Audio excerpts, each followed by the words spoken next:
10th +2 முடிச்சுட்டு உயர்கல்வி படிக்க போகிற மாணவர்களுக்கும் பெற்றோர்களுக்கும் வணக்கம். அதாவது நீங்கள் படிக்க போகிற உயர்கல்வியை பற்றி நல்லா தெரிஞ்சு தெளிவாக தேர்ந்தெடுத்து படிங்க.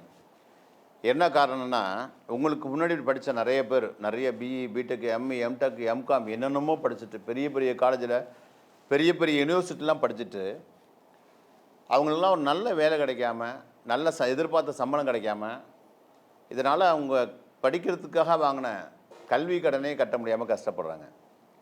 அதில் இன்னும் 35 வயசாயும் கூட லட்சக்கணக்கான படித்த இளைஞர்கள் நல்ல சம்பளம் கிடைக்காதனால கல்யாணம் கூட பண்ணிக்காமல் அவங்க வாழ்க்கையே கேள்விக்குறியாக நிற்கிது. இதெல்லாம் பார்க்குற நீங்கள் இன்றைக்கி 10th +2 முடிச்சுட்டு உயர்கல்வி படிக்க போகிறீங்க இல்லையா, நீங்கள் என்ன தெரிஞ்சுக்கணும் அப்படின்னா, இவங்களுக்கெல்லாம் ஏன் இந்த கஷ்டம் அப்படின்னு.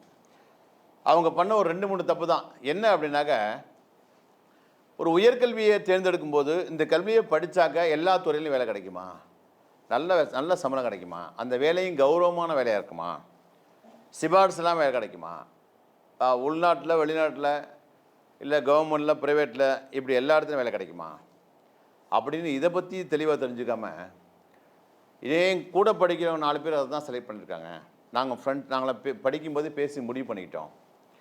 இல்லை எங்கள் மாமாவோட ஃப்ரெண்டு சொன்னார், எங்கள் அப்பா ஒர்க் பண்ண இடத்துல ஒருத்தர் சொன்னார், இல்லை நான் டிவியில் பார்த்தேன், விளம்பரத்தில் பார்த்தேன். விளம்பரத்தில் என்ன பார்த்தீங்க அப்படின்னா ஷோவாக இருக்கும், நிஜம் அது கிடையாது. இப்போ தான் ஏஐ வேறு வந்துருச்சு. இப்போ எது உண்மை எது பொய்ன்னு கண்டுபிடிக்க முடியல. அதனால் இந்த பதிவு யாருக்குன்னா, நிறைய பணம் இருக்குது, எனக்கு இன்னும் 2 தலைமுறைக்கு பணமே எங்கள் வீட்டுக்கு என் குடும்பத்தில் பணம் ஒரு பிரச்சனை கிடையாது அப்படின்னு சொன்னாக்கா நீங்கள் எந்த கோர்ஸ் வேணாலும் படிங்க. ஆனால் இன்னொன்று ஒருத்தர் இருக்காங்க, நான் படித்து தான் வாழ்க்கையில் நான் பணம் சம்பாதிச்சா தான், நான் வேலைக்கு போனால் தான் என் குடும்பமே நல்லாயிருக்கும். அப்படி ஒரு சூழலில் இருக்க ஸ்டூடெண்ட்ஸ் உங்களுக்கு தான் அந்த பதிவு. நல்லா கேட்டுக்குங்க. நம்மளை அதுபடி இதுபடின்னு சொல்லுவாங்க. யார் சொன்னாலும், கடவுளே சொன்னாலும் சரி, உங்களை பெற்ற அம்மா அப்பாவே சொன்னாலும் சரி, அவங்களுக்கு தெரியாமல் கூட சொல்லலாம், தம்பி இதை படிப்பான்னு. ஆனால் அதை படித்து முடித்த பிறகு நமக்கு என்ன மாதிரி வேலை கிடைக்கும், எல்லா இடத்துலையும் வேலை கிடைக்குமா, இல்லை படித்து முடித்த பிறகு வேலைக்காக யார்ட்டையும் சிபாரிசு போகணுமா, அதுக்காக நம்ம யார்ட்டையும் போய் லஞ்சம் கொடுக்கணுமா, சரி அப்படியே சிபாரிசுனால வேலை கிடைச்சாலும் சரி, இல்லை லஞ்சம் கொடுத்து வேலையில் செஞ்சாலும் சரி, நம்ம எதிர்பார்த்த பதவி கிடைக்குமா, நம்ம எதிர்பார்த்த சம்பளம் கிடைக்குமா, அப்படிலாம் நீங்கள் ஃப்யூச்சர் யோசிச்சு இந்த ஒரு படிப்பை செலக்ட் பண்ணி படித்து முடித்த பிறகு நான் வேலைக்கு போகும்போது நமக்கு எப்படிலாம் இருக்குங்கிறது இப்போ யோசிச்சுருங்க. அதை தான் இந்த தப்பை தான் உங்களுக்கு முன்னாடி படித்த உங்கள் சீனியர்ஸ் பண்ணாங்க. எதையும் கேட்காம ஆசைக்கு படிக்கிறது. ஆசைக்கு யார் படிக்கலாம், அவர் படித்து வேலைக்கு போய் தான் குடும்பத்தை காப்பாற்ற வேண்டிய சூழலில் இருக்காங்களே அவங்க படிக்கலாம். நமக்கு படிப்பு வச்சு தான் முன்னேறணும், படிப்பு வச்சு நம்ம வாழ்க்கையில் ஜெயிக்கணும். வாழ்க்கையில் நிறைய நமக்கு உங்கள் அப்பா அம்மா கேட்டு பாருங்கள், எவ்வளோ கடன் இருக்குது, நமக்கு தேவையான அடிப்படை வசதிகளை செஞ்சு கூட போதிய பணம் வீட்டில் இல்லை. எல்லா அப்பா அம்மாவும் என் பொண்ணு படித்து பெரிய ஆள் ஆகிட்டாங்கன்னா என் குடும்ப கஷ்டமாக தீர்ந்து போன்னு நினைக்கிறாங்க. ஆனால் படித்து முடித்த பிறகு என்ன பண்ணுறீங்க, போய் நீங்கள் பார்க்குற வேலையை பார்த்தோன்னா அவங்க அப்பாவாலையும் அம்மாவாலையும் அதை தாங்கியே முடியல. இன்றைக்கி சொல்லிக் கொடுத்த கல்வி நிறுவனம்லாம் போயிடும், யார் இந்த கோர்ஸ் உங்களை படிக்க சொன்னாலும் அவங்களாம் போயிடுவாங்க. ஆனால் கஷ்டம் மட்டும் உங்களோட தொடரும். படித்து முடித்தோம், அதாவது படிக்கிறனால தான் கஷ்டப்படுவாங்க என் பிள்ளைங்க அப்படின்னு சொல்லிட்டு தான் படிக்க வைக்கிறாங்க. படித்து முடித்தோம் நீங்கள் கஷ்டப்படுறீங்கன்னா அப்புறம் அந்த படிப்பை நம்ம எதுக்கு படிக்கணும். அதனால் இப்போ 10th +2 முடிச்சுட்டு உயர்கல்வி படிக்க போகிற நீங்கள் என்ன மாதிரி உயர்கல்வியை தேர்ந்தெடுக்கணும்னா, ஒரு காலத்துக்கேற்ற கல்வியை தான் நீங்கள் செலக்ட் பண்ணணும். அது என்ன சார் காலத்துக்கேற்ற கல்வி அப்படின்னு கேட்டிங்க அப்படின்னாக்க, படித்து முடித்து வேலைக்காக லோன்னு அலையக்கூடாது, வேலைக்காக 1 வருஷம் 2 வருஷம் 3 வருஷம் காத்திடக்கூடாது. படிச்சுக்கிட்டு இருக்கும்போதே வேலை கிடைக்கணும். அது ஒரு துறையில் இல்லை, பல துறையில் கிடைக்கணும். ஏன்னா மற்ற படிப்புலாம் இப்போ நிறையா பேர் படித்து வேலை இல்லாமல் இருக்காங்களே, அவங்க பண்ண தப்பு என்னன்னாக்க, ஒரு துறையில் வேலை கிடைக்கக்கூடிய படிப்பை தான் தேர்ந்தெடுத்து படித்தாங்க. அதுவும் ஆசைக்கு. எனக்கு மெரைன் படிக்கணும்னு ஆசை என் பையனுக்கு, உங்கள் அப்பா அம்மா பேரண்ட்ஸ் சொல்கிறது. என் பையனுக்கு சின்ன வயசுலேருந்தே அந்த ஃப்ளைட்டு ஏரோப்ளானை பார்த்து அந்த ஏரோநாட்டிக்கல் படிக்கணும்னு ஆசை. என் பையனுக்கு சின்ன வயசுலேருந்து இப்படி ஒன்று ஆட்டோமொபைல் படிக்கணும்னு ஆசை. இப்போ எல்லாம் ஆசையில் தான். அப்போ பாருங்கள், இந்த ஸ்கூலில் படிக்கிற பசங்களை கேளுங்களேன், உலகத்தில் ஓடக்கூடிய மிகப்பெரிய காஸ்ட்லியான கார் பேரெல்லாம் சொல்லுவாங்க. காஸ்ட்லியான கார்லாம் ரோல்ஸ் ராய்ஸ்ம்பாங்க, லம்பாகினிம்பாங்க, என்னமோ சொல்லுவாங்க, என்ன சொல்லுவாங்க, 10 மினி கார்ஸ் என்னமோ சொல்லுவாங்க, மினி கூப்பர் இதெல்லாம் சொல்லுவாங்க. அவங்க வந்து ஆனால் அவங்க படித்து அவங்களால ஒரு மோட்டர் சைக்கிள் கூட வாங்க முடியாது, ஒரு ஸ்கூட்டர் கூட வாங்க முடியாது.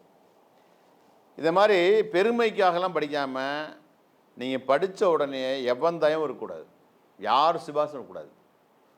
உங்கள் படிப்பு உங்கள் திறமை, இது மட்டும்தான். அது மட்டும் இல்லை, இது மாதிரி மெரைன் படிச்சுட்டு போகிறவங்களாம் வந்து நீங்கள் இந்த 10th + முடிஞ்சனால யோசனை பண்ணுங்கள். கப்பலை பற்றி படித்தவனுக்கு வேறு எந்த கம்பெனிலையாவது ஒரு ஃப்ளைட்டில் ரயில்வேயில் எங்கேயாச்சும் வேலை கொடுப்பாங்களா? ஒரு கெமிக்கல் கம்பெனியில், ஒரு கன்ஸ்ட்ரக்ஷனில் கொடுப்பாங்களா? ஏன்னா படித்தது கப்பல். இன்னொரு பையன் ஏரோநாட்டிக்கல் படிக்கிறான், ஏரோநாட்டிக்கல் படித்த பையனுக்கு கப்பல் கம்பெனியில் கொடுப்பாங்களா? இப்படி தான் நம்ம நாட்டில் எல்லா உயர்கல்வியும் இருக்குது. எதை படித்தாலும் இப்போ கெமிக்கல் படித்தா நீ எம்இ கெமிஸ்ட்ரி கெமிக்கல் முடிச்சிருக்கேன், கெமிக்கல் இன்ஜினியரிங், நான் பிஇ முடிச்சிருக்கேன், பிடெக் நீங்கள் அதில் பிஹெச்டியே முடிச்சிருக்கீங்க கெமிக்கல் இன்ஜினியரிங்கில், எங்கே வேலைக்கு போக முடியும்? கெமிக்கல் ஃபேக்ட்ரி எங்கடா இருக்குது, அங்கே தான் போக முடியும். அதனால் நீங்கள் என்ன பண்ணணும் அப்படின்னா, இந்த காலத்துக்கேற்ற கல்விங்கிறது படிப்பு ஒன்றா இருக்கணும், ஆனால் எல்லா துறையிலையும் வேலை கிடைக்கணும். தண்ணி மாதிரி இருக்கணும், புரியுங்களா? பால், ஆப்பிள் ஜூஸ், ஆரஞ்சு ஜூஸ்லாம் எடுத்து எல்லாத்துலையும் ஊற்ற முடியாது. ஆனால் தண்ணி தூக்கி எல்லாத்துலையும், பாலில் ஊற்றலாம், சாம்பாரில் ஊற்றலாம், மீன் குழம்புல ஊற்றலாம், காப்பியில் ஊற்றலாம், டீயில் ஊற்றலாம். இந்த தண்ணியை எதில் வேணால் ஊற்றலாம். அந்த தண்ணி மாதிரி ஒரு படிப்பை தேர்ந்தெடுங்க. படிக்கிறது ஒரு கல்வியாக இருக்கணும். ஏன்னா அந்த கல்வியை வச்சு உலகத்தில் இருக்க அனைத்து கம்பெனிலையும், கவர்மெண்ட்லேயோ ப்ரைவேட்லேயோ இந்தியாவிலேயோ ஃபாரின்லேயோ இல்லை அங்கே ஃபாரினில் உள்ள கவர்மெண்ட்லேயோ அப்ளிகேஷன் போடணும். அப்படி ஒரு கல்வியை தேர்ந்தெடுங்க. அதுதான் காலத்துக்கேற்ற கல்வி. அது மட்டும் இல்லை, அந்த கல்வியை படித்து வேலைக்கு காத்திருக்கோம், படிச்சுக்கிட்டு இருக்கும்போது அதை கிடச்சிடணும். அதுவும் குறிப்பாக படிச்சுக்கிட்டு இருக்கும்போது செகண்ட் இயர் தேர்ட் இயரில் வந்து ஸ்டைஃபண்ட் கிடைக்கணும். அந்த ஸ்டைஃபண்டு குறைஞ்சபட்சம் கல்வி உதவித்தொகை குறைஞ்சபட்சம் 15,000 20,000, 25,000, 30,000, 35,000 ஸ்டைஃபண்ட் மட்டுமே கிடைக்கணும் மாதம். ஆனால் வெளியில் பாருங்கள், நிறைய படிப்பை படித்து முடிச்சுட்டு வேலைக்கு போய் அவங்க 20,000 தான் சம்பளம் வாங்குறாங்க, 25,000 வாங்குறாங்க. பிஹெச்டி முடிச்சுட்டு 25,000 தான் வாங்குறாங்க. எம்காம் பண்ணவங்க, எம்பிஏ பண்ணவங்களாம் 10,000, 15,000 சேலரி வாங்கிட்டு இருக்காங்க. அப்படி நம்ம இருக்கக்கூடாது. அது மட்டும் இல்லை, இது படிக்கிறதுக்கான சிலபஸ் ரொம்ப சிம்பிளாக ஈஸியாக இருக்கணும். இதில் வந்து பெரிய ஸ்டாட்டிஸ்டிக்ஸ், புள்ளியல், கெமிஸ்ட்ரி இப்படிலாம் இருக்கக்கூடாது, மேத்தமெட்டிக்ஸ்லாம் இருக்கக்கூடாது. ரொம்ப ரொம்ப ஈஸியாக இருக்கணும். அப்படி படித்து நீங்கள் வேலைக்கு போன பிறகு படிச்சுட்டு இருக்கும்போதே 20,000, 25,000, 30,000 ஸ்டைஃபண்ட்னா படித்து முடித்தா கண்டிப்பாக லட்சத்தில் சம்பளம், லட்சங்களில் லட்சங்களில் சம்பளம். இதையும் தாண்டி அந்த படிச்சுட்டு இருக்கும்போது வேலை கிடச்சிச்சு, அந்த வேலையும் சும்மா நானும் அந்த வேலை பார்க்கணும் ஏனோ தானோ சும்மா சாதாரண வேலை இருக்கக்கூடாது, ஒரு ஆஃபீஸர் வேலையாக இருக்கணும். அதுதான் காலத்துக்கேற்ற கல்வி. சரி, இவ்வளோ சிறப்பம்சம் இருக்குது, அது படிக்கிறதுக்கு ஃபீஸ் ரொம்ப ஜாஸ்தியாக இருக்குமா? அதுவும் இல்லை. ஒரு கான்வென்ட்டில் ஒரு எல்கேஜி யூகேஜி கட்டக்கூடிய ஃபீஸ் தான் உங்களால் கட்ட முடிஞ்ச ஃபீஸாக இருக்கணும். ஐயா, அந்த ஃபீஸையும் உங்களால் பேரண்ட்ஸால் கட்ட முடியலையே அப்படின்னா அதையும் நீங்கள் எஜுகேஷன் லோன் வாங்கி படிக்கிற மாதிரி அந்த கல்வி இருக்கணும். அப்படி ஒரு பிரத்யேகமான கல்வி தான் பல வகையில் பயன் தரக்கூடிய. அது நடுத்தர மக்கள் இருக்காங்களே, படிப்பை வச்சு தான் வாழ்க்கையில் ஜெயிக்கணும், எனக்கு சொந்த பந்தம்லாம் இருக்காங்க, ஆனால் ஒரு கஷ்டம் எல்லாம் ஓடிடுவாங்க. அதான் உண்மை, நிஜம். அதுதான் பணத்துக்கு தான் எல்லாத்தையும், பணம் தான் அல்டிமேட்டிங்க. பணம் தான் நம்ம எல்லாம் தேடி வருவாங்க. நீங்கள் கஷ்டத்தை சொன்னால் வர மாட்டாங்க. பணம் இருக்கணும் தான் இங்கே மரியாதை. அந்த பணத்தை உங்கள் படிப்பை வச்சு நேர்மையான முறையில் குறுகிய காலத்தில் ஒரு உயர்ந்த பதவியில் இருந்துக்கிட்டு ரொம்ப படிக்காமல் ஒரு நீங்கள் சம்பாதிக்கணும்னு ஆசைப்பட்டீங்க அப்படின்னா இன்றைய காலகட்டத்துக்கு சேஃப்டி மேனேஜ்மெண்ட் அப்படிங்கிற கல்வியை தவிர வேறு ஒன்றும் கிடையாது. நீங்கள் வந்து நீட் எக்ஸாம் எழுதி எம்பிபிஎஸ் டாக்டருக்கு நீட்டு பாஸ் ஆகணும்னு நீங்கள் டாக்டராக முடியாது. அதுக்கப்புறம் 5 வருஷம் மெடிக்கல் காலேஜில் படிக்கணும். அதில் படிக்கிறதுக்குமே குறைஞ்சபட்சம் ஒரு 25 லட்சம் 1 கோடி ரூபா செலவாயிரும் நீட்டில் பாஸ் ஆனால் கூட.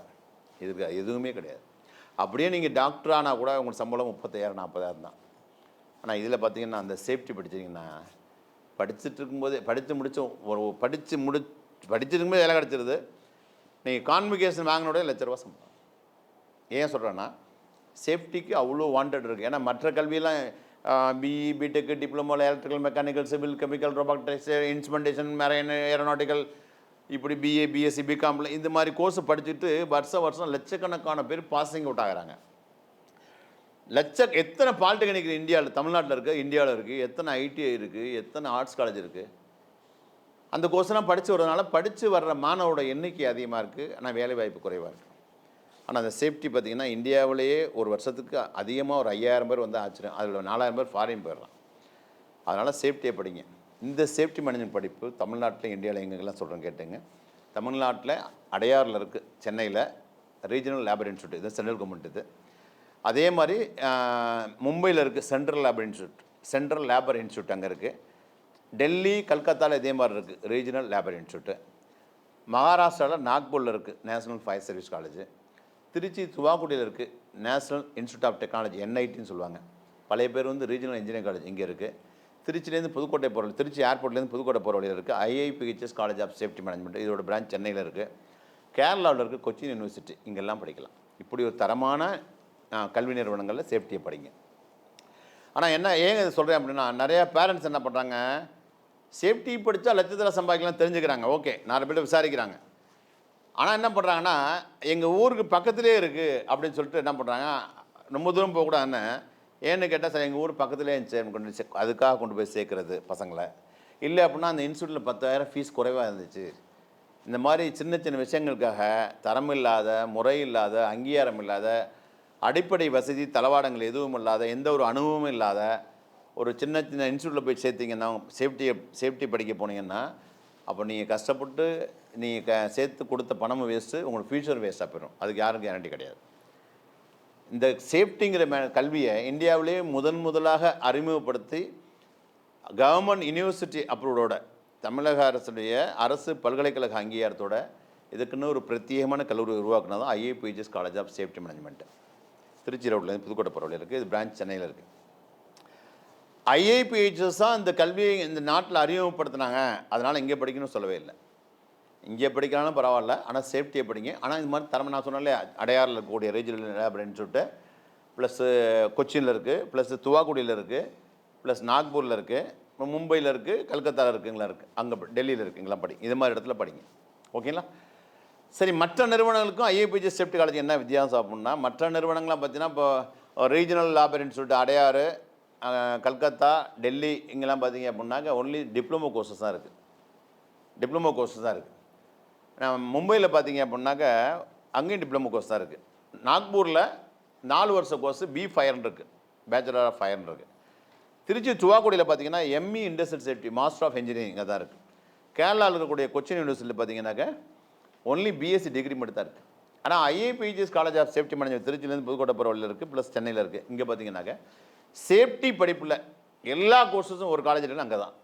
Diploma, PG diploma, BSc, MSc, MBA, advance diploma, அப்படி எல்லா வகையிலும் இருக்குது.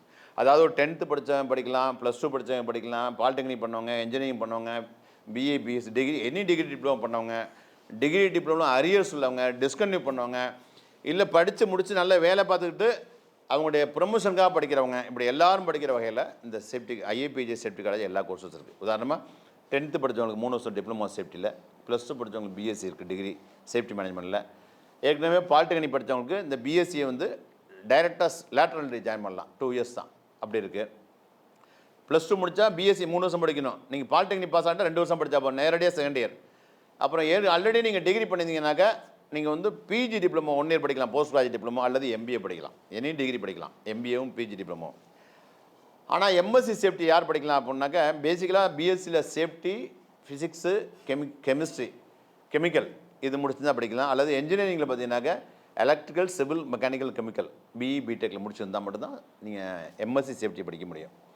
அப்புறம் 1 இயர் டிப்ளமோ இருக்குது. இது யாருக்குன்னா பாலிடெக்னிக்கு இல்லை degree, any degree, any diploma படித்து டிஸ்கன்டினியூ பண்ணவங்க, இல்லை அதில் அரியர்ஸ் உள்ளவங்க, வருஷம் 5 ஆச்சு, என்னால் இப்போ அந்த அரியர்ஸ் கிளியர் பண்ண முடியல, ஆனால் நான் சேஃப்டிக்கு நிறைய வேலைவாய்ப்பு இருக்குது, எங்கள் மாமா சொன்னால் சேஃப்டி படிக்க சொன்னார், நான் படிக்கலாம்னு நீங்கள் தாராளமாக படிக்கலாம். உங்களுக்கான கோர்ஸ் தான் 1 இயர் டிப்ளமோ கோர்சஸ். அது மட்டும் இல்லை, இந்த வேலையில் இருப்பாங்க, நிறைய படித்து வேலையில் இருப்பாங்க, சம்பளம் வாங்கிட்டு இருப்பாங்க, ஆனால் வந்து அவங்க வாங்குகிற சம்பளம் பத்தாது. அவங்க கம்பெனியில் வந்து சேஃப்டி ஆஃபீஸர் தேவைப்படும். இவங்க 40,000 சம்பளம் வாங்கினா சேஃப்டி ஆஃபீஸருக்கு 1 லட்சம் 1.5 லட்சம் சேலரின்னு வச்சுங்களேன். சேஃப்டி அவங்க படிக்கலாம், வேலையில் இருந்துட்டு வேலையை விடாமல் படிக்கலாம், வீக்கெண்டு கோர்சஸ். அவங்க படிக்கிற மாதிரி அவங்க பேசிக்காக என்ன படிச்சுக்கணும் அதை பற்றி இல்லை எந்த கோர்ஸாலும் படிக்கலாம், டிப்ளமோ, டிகிரியோ, PG டிப்ளமோ எது வேணால் படிச்சுக்கலாம். இப்படி எல்லா கோர்ஸும் ஒரு கல்லூரியில் இருக்குன்னா சேஃப்டி கல்லூரி, அதுதான் IIPHS college of safety management. பொதுவாகவே என்ன மாதிரி 1000 பேர் 1000 இடத்துல வந்து சொல்லுவாங்க, இந்த கோர்ஸை படிங்க, அந்த கோர்ஸை படிங்க. எல்லோரும் என்ன பண்ணுவாங்க, படிப்பாங்க. நான் பாருங்கள், நான் இந்தியாவில் முதலாக சேஃப்டியை உருவாக்குன, சேஃப்டியை அப்படி ஒரு கல்வியை அறிமுகப்படுத்தின கல்லூரியிலேருந்து நான் ஜாயின்ட் டைரக்டர் வந்து பேசுகிறேன். நான் ஜாயின்ட் டைரக்டர். நாங்கள் தான் அறிமுகப்படுத்தின, இங்கே வந்து பேச சொல்ல. இங்கேருந்து படிக்க சொல்ல, உங்களுக்கு எங்கெல்லாம் உங்களுக்கு வசதி இருக்கோ அங்கெல்லாம் படிங்க. ஆனால் தரமான காலேஜில் படிங்க. நான் இப்போ சொன்னேன் இல்லையா, சேஃப்டி படித்தா படிக்கும்போது வேலை, உயர்வான பதவி, நிறைவான சம்பளம், உள்நாட்டில் வேலை, வெளிநாட்டில் வேலை, ப்ரைவேட் வேலை, கவர்மெண்ட் வேலை, ஃபாரினில் போய் கவர்மெண்ட் வேலை, மதிப்பு மரியாதை. இதை பற்றி நான் சொல்கிறத விட நீங்கள் என்ன பண்ணுறீங்கன்னா, உங்களுக்கு தெரிஞ்சவங்க யாராவது வெளிநாட்டில், ஃபாரினில், துபாயில், குவைத்தில், சிங்கப்பூரில், மலேசியாவில், கனடாவில், ஜப்பானில், ஆஸ்திரேலியாவில், அமெரிக்காவில், லண்டனில் எங்கே இருந்தாலும் அவங்க தெரிஞ்சவங்க அக்கம் பக்கத்தில் உள்ளவங்க யாராவது இருந்தாங்கன்னா அவங்க ஃபோன் அடித்து இந்த மாதிரி சார் சொன்னாங்க சேஃப்டி படித்தா நல்ல நல்ல மதிப்பு மரியாதை சம்பளமா, லட்சத்தில் கோடியில் சம்பாதிக்கலாமா, அதெல்லாம் உண்மையா அப்படிங்கிறத அவங்கள்ட்ட கேளுங்க, ஃபோன் பண்ணி கேளுங்க. சப்போஸ் யாரும் உங்களுக்கு தெரிஞ்சவங்க ஃபாரினில் இல்லை அப்படின்னாக்கா உங்கள் வீட்டுக்கு பக்கத்தில் உங்கள் மாவட்டத்தில் மிகப்பெரிய ஃபேக்ட்ரி இருக்கும். அந்த உங்கள் மாவட்டத்தில் நிச்சயம் ஒரு ஃபேக்ட்ரி இருக்கும். அந்த ஃபேக்ட்ரிக்கு போங்க. போய் எங்கள் ஊரில் சேஃப்டி ஆஃபீஸரை பார்க்க முடியுமான்னு பாருங்கள். பார்த்தா வெல் அண்ட் குட். ஒருவேளை பார்க்க முடியலை அப்படின்னாக்க அந்த கம்பெனியில் அந்த இண்டஸ்ட்ரியில் ஒர்க் பண்ணுற யாராவது ஒருத்தட்ட, ஒரு driver, fitter, turner, painter, electrician, machinist யாரை பார்த்தாலும் சார் அந்த சேஃப்டி ஆஃபீஸர் கம்பெனியில் இருக்காருங்களா அந்த இண்டஸ்ட்ரியில், அவருக்கு என்ன சார் சம்பளம், மதிப்பு மரியாதை, அவர் யார் சார், அவருக்கு எவ்வளோ சார் பவர் அப்படின்னு கேளுங்க. நான் சொன்னதை விட கூடுதல் அவங்க சொல்லுவாங்க. அவங்கள்ட்டே சொல்லுங்கள், அவங்கள்ட்டே கேளுங்க நான் சேஃப்டி படித்தா நல்லா இருக்குமான்னு. அதுக்கப்புறம் பதில் அவங்களே சொல்லுவாங்க. நீங்கள் போகிறப்ப வேலை கம்பெனி மூடிச்சு அன்றைக்கி லீவ் அப்படின்னாக்க வெளியில் செக்யூரிட்டி வாட்ச்மேன் இருப்பார்ல, அவர்கிட்ட கேளுங்க சேஃப்டி ஆஃபீஸர் யாருங்க இந்த கம்பெனியில், அவருக்கு எவ்வளோ மதிப்பு மரியாதைன்னு அவர் விலாவாரியாக சொல்லுவார். புரிஞ்சுங்களா? அதனால் அவங்கள மாதிரி உயர்கல்வி படிக்காமல் நல்லா தெரிஞ்சு புரிஞ்சு தெளிவாக தேர்ந்தெடுத்து படிங்க. ஏன்னா இது வரைக்கும் நீங்கள் படிச்சிங்களா, 10th வரைக்கும் +2 இது இல்லை படிப்பு. இப்போ படிக்க போகிற அந்த 3 வருஷத்தில் இதுதான் உங்களுடைய எதிர்காலம். உங்கள் உயர்கல்வி தான் உங்களுடைய எதிர்காலம். புரியுங்களா? அதுக்காக நான் பதிவு போடுறேன். இன்னும் நான் சொன்னதை தாண்டி இன்னும் உங்களுக்கு கூடுதல் சந்தேகம் விளக்கங்கள் தேவைப்படுது. அதாவது எப்போ அப்ளிகேஷன் தர்றாங்க, எப்படி அட்மிஷன் போடுறது, இதுக்கு டொனேஷன் உண்டா, இதுக்கு என்ன கோர்ஸ் எடுத்துருக்கணும், ஹாஸ்டல் இருக்கா, ஃபீஸ் ஸ்ட்ரக்சர் எவ்வளோ இருக்கும், எஜுகேஷன் லோன் எப்படி வாங்குறது, பெண்கள் படிக்கலாமா, இந்த மாதிரி என்ன உங்களுக்கு விளக்கங்கள் தேவைப்பட்டாலும் கீழே தெரிய நம்பர் கான்டாக்ட் பண்ணி உங்கள் விளக்கத்தை கேளுங்க, தெளிவாக சொல்லுவாங்க. ஓகே, மறந்துடாதீங்க. உங்கள் ஃபியூச்சர் உங்கள் கையிலன்னு சொல்லுவாங்களே, உங்கள் ஃபியூச்சர் உங்கள் உயர்கல்வி தான் இருக்குது. ஓகேங்களா? All the best. வணக்கம்.